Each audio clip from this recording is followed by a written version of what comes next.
City won the treble. Kyle Walker won the treble. Will Benjamin Pavard. Welcome back to another video. Manchester City. I've been busy today, apparently, according to the news. There's been so much going on. I went out for a few hours just to run some errands, and Kyle Walker's going again. Benjamin Pavard's coming in. United have failed FFP. Too funny, by the way. That's just too funny. So much has gone on today. It's been a very spicy Friday afternoon. Are you all well? Are you all good?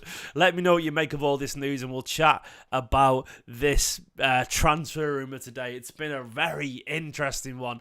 Of course, loads of futures are up in the air at the moment for Manchester City players. I don't know how it's all going to go, but we'll try and be there all the way and talk our way through it. If you are finding this content, please do hit the like button. 100 people watching, 16 likes. You can get those likes up right now. It would be a massively appreciated gesture if you don't mind, and hit the subscribe button while you're there at the same time. Let's start with this news. Like, Kyle Walker news started to rocket early on. I was there just doing some errands in Manchester, and I saw all this breaking news, and I was like, oh god, it looks like he's actually going to go. And this was sort of kind of contrary to the evidence that we saw going around the other day, which said that Manchester City were going to offer him a new contract, and he was going to get done. It's all very confusing. It's all very, very confusing. And it's come very quickly. So the news today was that Bayern Munich officials are informed of Kyle Walker's decision to join the club this summer. The Bundesliga side will start negotiations with Man City soon, with ideas about a transfer fee of around €15 million plus add-ons. So this came from Plettigol, who is Sky reporter on the transfer show over there, and it seems to have been corroborated by Honigstein as well. Raphael Honigstein from The Athletic, who's given them basically Kyle Walker's given his verbal agreement to join Bayern Munich this summer. Fabrizio Romano's going on as well, saying Bayern Munich have received an initial green light from Kyle Walker to advance in negotiations. However, a deal is not done yet, as Bayern are still in talks in Man City, and some details of this contract are still not clear. So basically, it sounds a lot like all these big journalists have picked up on the very same story here, that Kyle Walker's gone to Bayern Munich and gone, go on then, I fancy this move, which is a bit of a disappointment, because Kyle Walker is, in my opinion, still a world-class fullback. There is no one like Kyle Walker in the game. I really mean that. As a one-on-one defender, he is utterly incomparable. Like, in terms of that pace that he's got. Admittedly, though, that is his thing. He is 33 years old now. He is getting older, and his main attribute is his pace. There is a possibility that he could slow down, and I mean literally and metaphorically, in his career very, very quickly. And at the same time, I understand the idea that if someone wants to go and they bring a decent fee in, the City won't stand in their way, especially after City have just won a treble. The problem you've got is if a player has to go after winning the treble, it says that their head is potentially not in it, because they've sort of completed football at that point. And I understand that feeling. Like, there's a feeling even I sort of share just as a fan, that maybe we completed football. Because everything feels a damn sight lot less stressful for me personally. I don't know if you guys feel the same, but it just does, man. It just does. I'm not as stressed about Man City because we won the treble. And I think there's a chance that Kyle Walker's like, done it all, man. I'm 33 years old. Maybe I just want to go and live in Munich. Like, I know we go, City are the best team in the world. They are, in my opinion. But Bayern Munich and Bayern Munich. And to say, at the end of your career, I won a treble in Man City. You know, I did so well for England. I went and played for Bayern Munich and won the Bundesliga. It is quite glamorous, and I get it. Kyle Walker's pride probably was hit quite a bit with the system. Completed football, you're joking? No, yeah, I did. No, I'm not joking at all, UK Misfit. I genuinely mean it. Like, a City fan, we watched us win the treble. Like what more could you ever... what more could you ever possibly want? Like, you know, like, from football, we've won a treble. Obviously, you can win the Club World Cup and all that kind of stuff, but really, you know, that's not... I don't sit there and go, I wish we could win the Club World Cup. I don't care about that. The Champions League is what it was. So, basically, I think he wants to move on. And if he wants to move on, you sort of let him go. You sort of let him go. And I think that's where we're at right now. And he was a squad player. I know he had the big games against Real Madrid, but he didn't even start in the final. He came on and was absolutely huge, but I think his pride probably was hit a bit. And I think City will go, look, if you want to go, we don't want you to, but we're going to stand there and tell you I'm not going to stand there and tell you that you can't do it. Now, the guy in the comments who said complete football we're on about is saying there's so much more we can City can achieve, and to achieve that, we can only achieve the same things again. There's nothing real new that City can do. I'm still obviously in love with City, and I still watch it every season and get frustrated. But like, there's no, it isn't going to get any better than that. I don't think. Like, winning the Champions League again is not going to be better than the first time you do it. In my opinion, it won't be, and I don't think we'll do a treble again. Like, so I understand. Like, there's a feeling of sort of completing football. That's not to say football's done and so on, but I understand it, especially when you're 33 years old and you're Kyle Walker. One last payday, it's a glamorous move, man. Munich's a great place. Munich's a lovely place, and Germany's a very welcoming city, country, and Munich's a welcoming city for English people. Obviously, everyone speaks good English there. Very similar way of life. You'll fit in over there, and it's to pull on the Bayern Munich shirt. I know we don't like a lot of us as fans, but they are a massive club. They're an institution. So it looks like he's going to go. The problem we get is that Kyle Walker brings something a bit different. He's not John Stones or Rico Lewis with the inverted fullback thing. He doesn't do that very well. But when you've got a game against Vinicius Jr. or Neymar or Mbappe or whatever, there is no one better in world football at shutting down a winger or flying forward than Kyle Walker. No one. Absolutely no one. To the point where they just go down the other side. He's that good. He is a special... he's like a special, what's it called? A special player, basically. You bring him on for certain games to dust off his boots and chase someone down the touchline. Of course, he's more than that too, but I understand if he wants to go and be a first-team player and a guaranteed starter somewhere, which he would be over in Bavaria. I get it. I absolutely get it. And the flip side of that is that City will still probably need a new right-back. Now, I really like Rico Lewis, but he is a bit young still, a bit wet behind the ears. Is he even 18 yet, Rico Lewis? I don't even know, man. Is he 18 yet? Someone will tell me he's 17 or 18. Probably is 18. And then you've got, of course, a Kanji, but he's more of a right centre-back. You've got John Stones who could do it, but you're still probably going to need a senior replacement. And this is where Benjamin Pavard comes in, which is a very unexpected, really unexpected link. But this comes from Fabrizio Romano, and it says that City have now Benjamin Pavard at the top of the list for a new right-back, with a Frenchman being the priority in the case Kyle Walker joins Bayern Munich. It's also been verified or confirmed too by Toby Altschaffel, who's a chief reporter for Sport Bild. I cannot pronounce his name, so sorry. And of course by Florian Plettenberg as well. It says Guardiola likes Benjamin Pavard's versatility an awful lot. I mean, he's a very versatile player. I get it. I understand it. So basically, it's all going round. It's all kicking off, and it looks like we could be having a new fullback. Now, what does Pavard bring? Pavard, I actually think, is a really good player. Like, Pavard, okay, he's not Kyle Walker. He doesn't have the pace of Kyle Walker. I feel like Pavard, if this was a year ago and we got him in instead of Kanji, everyone would have been buzzing. Does anyone agree with that? Like, I think people would have been buzzing if we'd signed Pavard a year ago as opposed to a Kanji. They would have gone, oh, Pavard's ace. But everyone would play down a Kanji and were like, oh, he's just mid. And then a Kanji won as a Champions League, you know. But Pavard is, like, I don't get how people can be down on Pavard. I know he's not an electric, exciting player, but he's such a steady signing in the way that Kovacic is, in my opinion. Like, you look at fairly what Pavard is. He's 27 years old. He's incredibly versatile. He's basically similar to John Stones in the way that he could play as midfield. He could play as a right back. He could play as a right centre back. Very good defensively. I'm talking like elite level defensively. Let me just find some stats that I saw before. But he is up there in terms of his, stats and the percentiles of what he's achieved and so on. Like people can call him if they want to, but you can't ignore these. You can't ignore these stats here, man. 94 percentile for tackles won. 99% percentile for tackles in the attacking third. Tackles, interceptions, and 93rd. I mean, look at all that green there. Now, dribblers tackled 88 percentile. And then you go to the other side here. I mean, look at this, man. Look at this. These stats. 99% percentile for passes completed and attempted, 98 for passing distance, progressive passing. Passes completed is 99. Passes completed medium and short and long.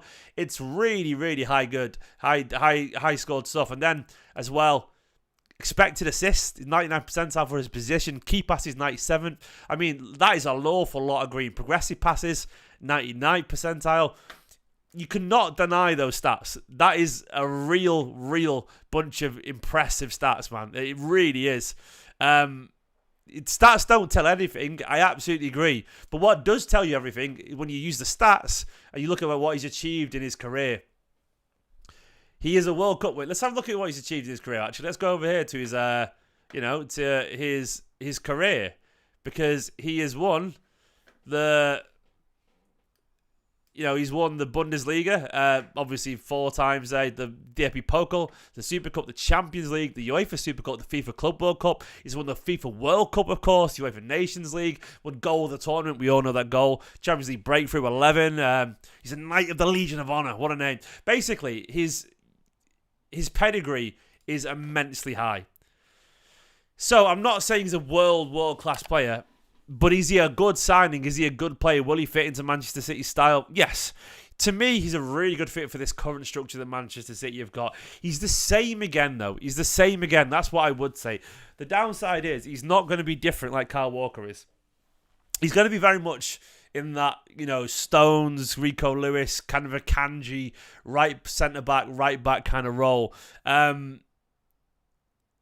And the thing is, someone said no one rates him. Brillo, you don't rate him. But if Pep Guardiola rates him, guess what? Pep Guardiola's right. No one rated Akanji. Everyone was... I remember the comments when we signed Akanji. I remember having to defend him. People were saying he was terrible. Dortmund fans didn't want him and all this kind of stuff. I remember. I've got the receipts, man. I've got the receipts. Because I make these videos and I see all these comments more than most of you guys. And people were not a fan of Akanji. Maybe you did, Brillo, but a lot of people weren't. The point is, if Guardiola rates a guy who's won a World Cup, won a Champions League, he's statistically one of the most impressive progressors of the ball as a defender. He's 27 years old. He's versatile. He has really immense amount of experience and all this kind of stuff. It's a smart signing. It's not an electric signing, but it's a smart signing, and I can't deny that. It's a good point from Caleb with the super chat, by the way. Says, Steve, there's still one more thing we need: a Ballon d'Or winner. Then we complete football. Well, that's going to happen, mate. Give it a year, and we know what happens. Haaland d'Or happens. He's on front of the new FIFA, isn't he? Well, EAFC as it's called. It's inevitable that Haaland's going to win the Ballon d'Or eventually. So, I'm not too worried about that. But I know once again this is not an incredibly exciting signing, but he's a good player. I mean, you can say they wanted him gone for years, but why have they played him if they wanted him gone for years, why has he played 162 games over 4 years? Doesn't really make sense. You don't play someone an average 40 games a season, especially when they've had a few injuries as well. So, he played 42 games last season and scored 7 goals, by the way. That's not the stats of someone who they don't want anymore, So either way, look, I am not going to sit here and say he's an upgrade on Kyle Walker. I actually think he's a downgrade in what Kyle Walker brings to us. But I do I think he's a good footballer? Do I think he's good enough for Manchester City? Yes, I do. It's as simple as that. I think he's going to be more than good enough for this style. I think he will be under Pep as well. Look, a lot of signings that Guardiola makes aren't always super sexy signings. I'm not saying he's not a good-looking fella. He is. It's often, look, if it was a case of it's just because no one found him, they wouldn't have used him. It's simple as that. So that just doesn't make sense. Bayern will not use someone that they don't want to keep. It's simple as that, really. But the way I see it is a lot of signings Guardiola makes aren't always the most exciting ones, because Guardiola, he goes towards attributes that aren't always exciting. Intelligence, progressive passes, technical ability. He doesn't go for the flashy, flamboyant players. He doesn't go for ones with exceptional physical attributes always. He goes for just good footballers. And Pavard obviously fits that down to a T. That's how it is, unfortunately, for those who don't like him and not a fan of him. Either way, nothing that you can do nothing that you can say negatively about it is going to change it. It is going to happen if City want it to happen, and I think he will come. And I think Guardiola would make him an excellent footballer. I think there's pretty much there is to it. I do wish that we could replace Kyle Walker with speed. I do, because I think that speed that we're going to lose is going to be absolutely devastating. The question for me is what goes on for Vardiol? Like, I hope Pavard's not a Vardiol player. I mean like an alternative. He won't be, will he? It'll be a Kyle Walker alternative. But he's a left footer and he's a right footer there. So I'd be surprised if, there's anything to do with it. But it's just a bit quiet. I don't want City to sign a defender and go, well, maybe we've got enough. Because we haven't got enough, Don't do that. Don't do that. Vardiol has to be the one that comes in. It's all crazy, isn't it? What does everyone make as well of United failing FFP? FFPA. By the way, Colwell is not as good as Vardiol. Colwell's a good player, but he's not as good as Vardiol. I do not want him instead. Vardiol is a freak. Like, Colwell's a really good footballer, but, like, he's not in the same... nowhere near the same bracket as Vardiol, in my opinion. Like, not in the same bracket.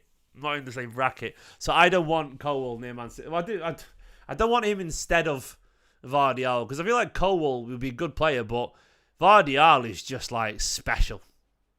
Like, special. Like, I feel he's a potential all-timer of a defender. I think Colwell's a good player. Like, I wouldn't see Laporte, for example, as a potential... Laporte's not an all-timer, because there's some weaknesses to his game. With Vardiol, like, he can dribble, he can... Like, he's just the pace, the step over is everything. Like, everything he's got to his game. He could be a complete midfielder. I think Colwell's a nice progressive passer, but I don't see that side to his game as much. Maybe not. I like him, though. Don't get me wrong. I just don't think he's Vardiol. I think Vardiol's special. I think Colwell's very good, which is different. Caleb, again, with Super Chat says, why do people not have faith in what City are doing, given the winning history of our club? Feel every summer people complain and every season we win. Trust the club. Trust Pep. Trust Cheeky. I agree, Caleb. I think people just like to moan, and I think people have an inflated opinion of their own opinions, essentially. And I like the players I like, but if City go in for someone, I sort of just have to trust them because I'm an idiot, and most of us are idiots, and most of us don't have any understanding of, football. We don't, beyond FIFA, beyond watching a few games, beyond Twitter, beyond Football Manager. We don't have extensive scout reports on these players, background reports. We don't know what the professionals think of them. I don't trust my opinion over any professional for Manchester City Football Club. I mean, I think... in general, if you've done what Manchester City have done, if you've won a treble, and you've constantly had players that you didn't get but then signed someone else who's been excellent, I feel like people can have opinions, of course, but I feel like there's inherent arrogance with some people, not everyone, where they complain for the sake of complaining. Where there's like, I'm not a fan of this player, but we'll see. It's more like, I hate it when people talk with conviction. This guy will fail. This guy is crap. Cheeky doesn't know what he's doing. I don't like that. I think it's arrogant. Well, it is arrogant because this idea that people can turn around and say, turn around and say that City aren't successful and they're somehow scraping by, or this idea that they're just fluking it and it's all Pep. I'm sorry, no. I don't agree with this idea that it's all Pep, because Pep has been at Manchester City Football Club. He'll be at Man City Football Club by the time of his contract for 9 years. The idea that Guardiola is not complicit in Manchester City's plans is naive. Guardiola would have left a long time ago if City weren't delivering what he personally felt that he needed to do his job. He stayed because he's happy with what happens. Guardiola does not stay anywhere that he's not given what he wants. It's as simple as that. It's simple as that. Like, it's as simple as that. He would have left.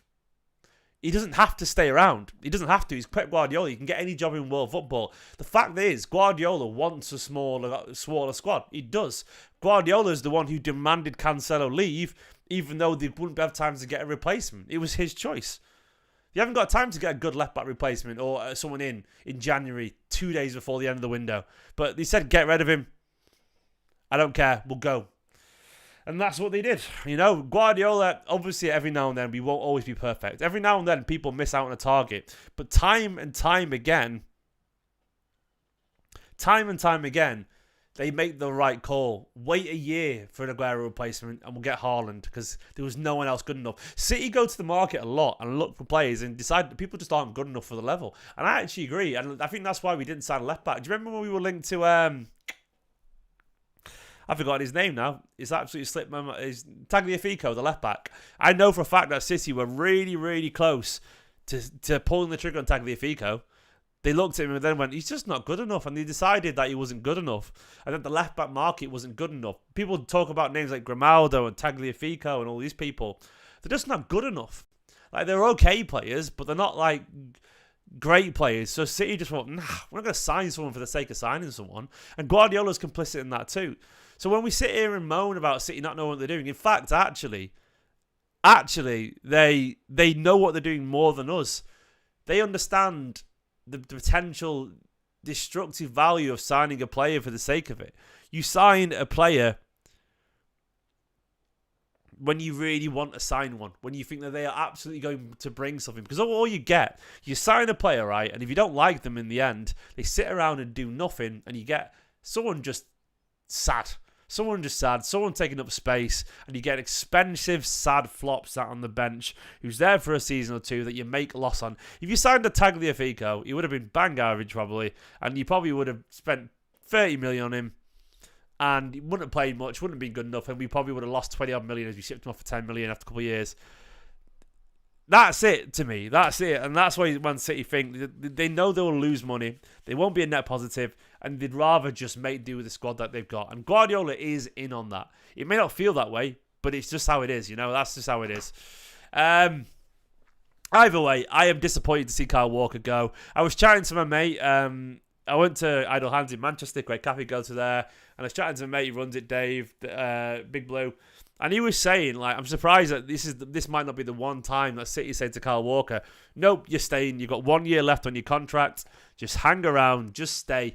And then you can go in a year and you can get a big old contract. And I sort of actually get that, finally. I know City don't keep players against the will, but this would be one time where I'd sort of be for it too.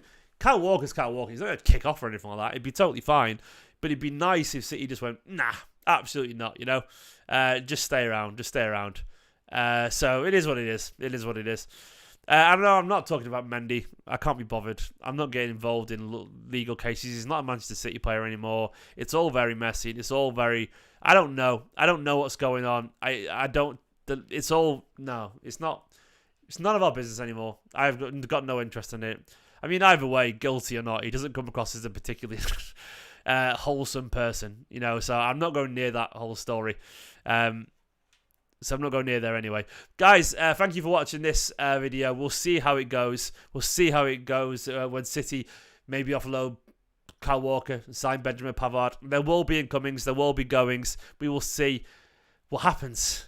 Overall, we have won the treble. City are still in control of their own destiny. We'll see what happens, and everyone else is playing catch-up. Remember that. Thanks for watching. Like this video. See you on the treble. Bye-bye.